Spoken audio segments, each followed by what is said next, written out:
Shalom à tous, moi je suis le frère Aimé Gédéon Lamant, prédicateur de l'évangile authentique du Seigneur Jésus-Christ. J'espère que cette prédication va aider beaucoup de personnes. Ce soir, je suis devant vous ici pour vous expliquer les types de Pâques que la Bible nous présente. Et pour les lecteurs bibliques, j'essaie de vous expliquer et de vous faire comprendre que ce que vous avez lu, c'est exactement ce qui est écrit.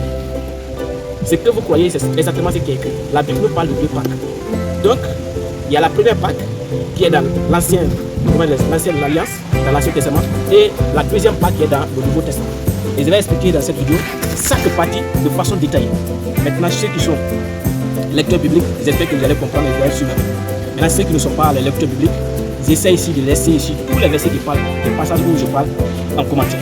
Donc, si vous êtes intéressé par cette prédication, n'oubliez pas de rester jusqu'à la fin ou de télécharger directement la vidéo sur YouTube. Maintenant, je vais commencer par la première Pâque. Dans cette première Pâque, comment est-ce que cette première Pâque est venue?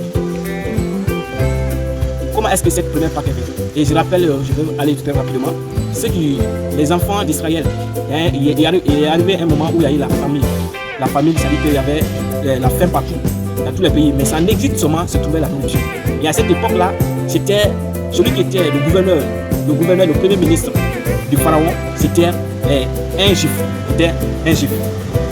C'est pourquoi, lorsque, dans le chemin de Dieu, lorsque les frères de Joseph partèrent en exil et ils espéraient avoir de la nourriture. Mais quand Joseph a vu ses frères, il les a reconnus. Et ça semble bien que leur frère a été vendu, tué même par les étrangers là où on lui a vendu. Mais c'était le contraire qui était là. Maintenant, Pharaon qui devient maintenant, Joseph qui devient maintenant les yeux de Pharaon en exil, va essayer de faire connaissance avec ses frères, ses soeurs, et pour leur montrer que je suis votre frère que vous avez vendu là. Donc du coup, cette présentation, bon, il a fait venir son papa du pays de Canaan jusqu'à l'Égypte. Donc lorsqu'ils ont venu en Égypte, avec toute sa famille, la Bible dit au total plus de 70 personnes au total se sont déplacées du Canaan pour aller survivre en Égypte parce que c'est là-bas que se trouvait la nourriture à cette époque de famille. Donc ils ont resté là-bas, Joseph est mort et toute cette génération est morte, mais il y avait leurs descendants. Leurs descendants ne faisaient seulement que se multiplier. Et les habitants de l'Égypte ont compris que le peuple qui est là, la famille de Joseph, de l'ex-premier ministre de l'ancien pharaon, est en train d'accroître, de grandir, de se multiplier. Donc on va les envoyer dans un coin éloigné de l'Égypte. C'est là-bas qu'ils vont vivre. Mais malgré ça, cela ne les empêche pas d'être multipliés, de se multiplier. Et qu'est-ce qu'on va essayer de faire? Ils vont essayer de dire que le nouveau pharaon, il y a eu un nouveau pharaon maintenant après leur frère Joseph. Maintenant le nouveau pharaon qui est venu, lui il a imposé, il a essayé de maltraiter les enfants d'Israël. Les enfants d'Israël, c'est-à-dire pour lui, en faisant ça, en les maltraitant, ça va les pousser à ne pas se multiplier, à ne pas faire des enfants. Mais le plan là n'a pas marché. Et encore, il a essayé de créer encore un nouveau chemin qui était de tuer tous les nouveaux-nés qui naissaient, tous les nouveaux-nés mâles, c'est-à-dire les garçons qui naissaient, qui avaient moins de 3 mois. Donc c'est dans cette époque-là que Moïse va naître. Moïse naît dans cette époque-là où la loi a été lancée. Parce que d'abord, Pharaon a dit aux sages-femmes, lorsque vous aidez une femme qui est en travail dans la chambre de l'accouchement et que cette femme la donne naissance à un garçon, il allait essayer de le tuer parce que c'est un garçon. Mais si c'est les filles là seront nos femmes. Maintenant, les sages-femmes aussi, eux, ils avaient la crainte de Dieu. Donc, ils ont refusé de faire catégoriquement ce que Pharaon disait. C'est pourquoi il a donné l'ordre de façon publique que tous les enfants mâles, moins de 3 mois, on va les tuer, on va les assassiner tous. Dans ce moment-là, que la mère de Moïse va prendre Moïse pour aller lui déposer au bord d'une rivière. Et dans le plan de Dieu, voici le même endroit où l'enfant a été mis. Sa grande sœur, qui est Marie, a suivi sa mère et il était cassé à côté pour regarder, pour observer comment est-ce qu'il va arriver à son petit frère, Moïse.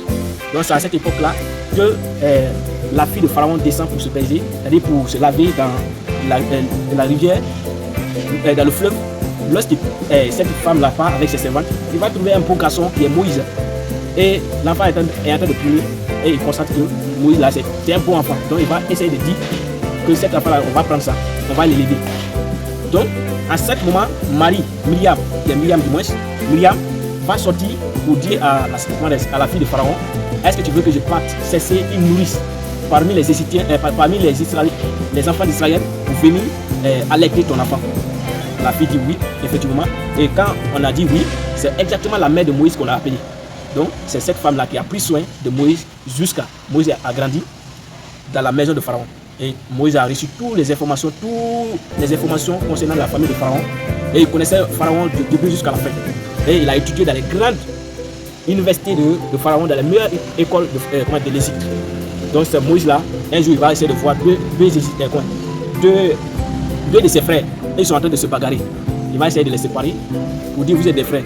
Et ça va causer des problèmes parce que la première fois qu'il a tenté de séparer un Égyptien et un Juif, il a tué l'Égyptien en défendant le Juif. Donc, la deuxième fois, ça c'est entre ses frères. Maintenant, c'est ça qui va engendrer sa chute. Il dit, tu penses que l'autre que tu avais fait pour toujours là, on n'a pas des informations sur ça. Tu as tué l'Égyptien pour défendre le Juif. Maintenant, Moïse a eu peur et puis il s'est enfui. Il est parti dans le désert et où il va essayer de continuer sa vie là-bas. Et c'est là-bas, il va rester là-bas. Moïse devient un berger là-bas. C'est là-bas Dieu va rencontrer Moïse et lui dit, mon enfant, c'est mon peuple qui souffre en Égypte. Parce que le nouveau pharaon qui est là, il n'a pas connu Joseph.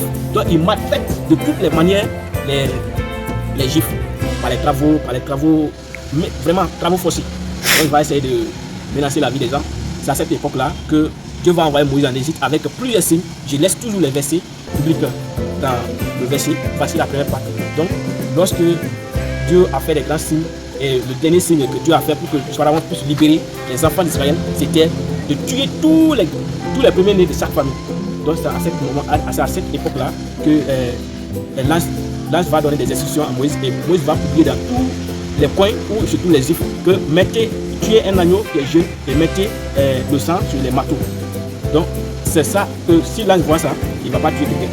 Donc, c'est à cette époque-là que tous les enfants de l'Égypte premier-nés ont été détruits. Et c'est ça que les Juifs ont dit que ça c'est une Pâque pour nous. C'est ça, Pâque ça veut dire quoi? Être sauvé du deuil qui était arrivé en Égypte.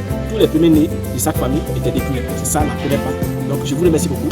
Si vous êtes intéressé, continuez. Je vais vous présenter encore la deuxième Pâque dans une autre vidéo. Merci, c'est l'évangéliste Aimé Junior.